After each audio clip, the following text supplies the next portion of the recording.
আজকের এই রেসিপিতে কলিজা ভুনা করে দেখতে পারেন। এটা খেতে অনেক বেশি টেস্টি হয়।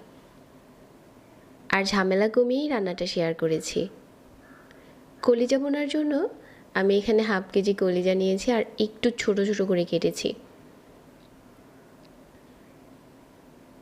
তো কলিজাগুলো হচ্ছে এরকম ছোট করে কেটে নিয়েছি।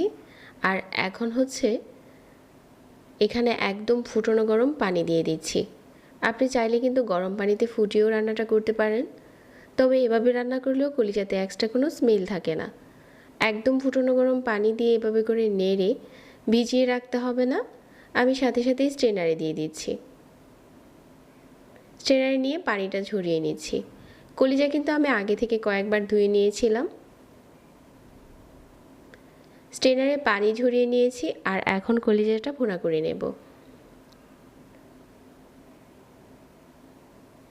চুলায় আরও একটি প্যান বসিয়ে হাফ কাপ নিয়ে নিচ্ছি রান্নার তেল।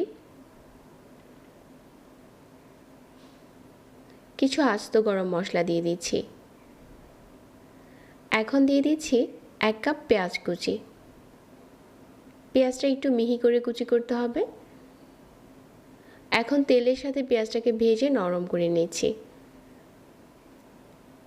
তারপর 1 টেবিল চামচ দিয়ে দিলাম আদা বাটা আর হাফ টেবিল চামচ দিয়ে দিলাম রসুন বাটা। আদা রসুনটা একটু ভেজে নেওয়ার পর এখানে 1/4 চা চামচ দিয়ে দিলাম হলুদের গুঁড়া আর 1 চা চামচ মরিচের গুঁড়া। 1 চা চামচ দিয়ে দিলাম ধনিয়ার গুঁড়া আর হাফ চা চামচ ভাজা জিরার গুঁড়া। স্বাদ মতো লবণ দিয়ে দিচ্ছি। এই গুঁড়া মশলাটা দেওয়ার পর একটু নেড়েচেড়ে মিশিয়ে তারপর হচ্ছে আমি আগে থেকে যে কলিজাটা পানি ঝরিয়ে রেখেছিলাম ওটা দিয়ে দিচ্ছি।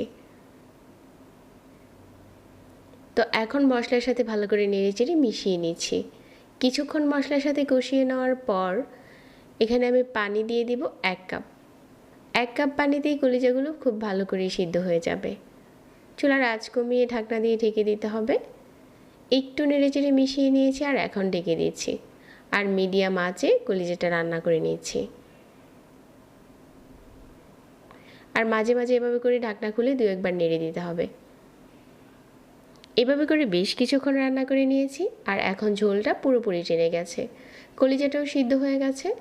নামানোর আগে আমি এখানে 1/4 চা চামচ স্পেশাল গরম মশলা গুঁড়ো দিয়ে দিচ্ছি। আর একটু নেড়েচেড়ে ভুনে নিচ্ছি। এখন কলিজা ভুনার কালারটা দেখতে ঠিক এরকম হয়েছে। এই পর্যায়ে হচ্ছে চুলা থেকে উঠিয়ে নিচ্ছি। গরম গরম এই কলিজা ভুনাটা পরিবেশন করলে খেতে দারুণ মজার হয়। সহজ রেসিপিতে শেয়ার করেছি। এরকম নতুন নতুন রেসিপি পেতে পেজ ফলো করে রাখবেন। যারা এতক্ষণ সাথে ছিলেন সবাইকে আবারও ধন্যবাদ জানিয়ে আজকে এখানেই বিদায় নিচ্ছি। আল্লাহ হাফেজ।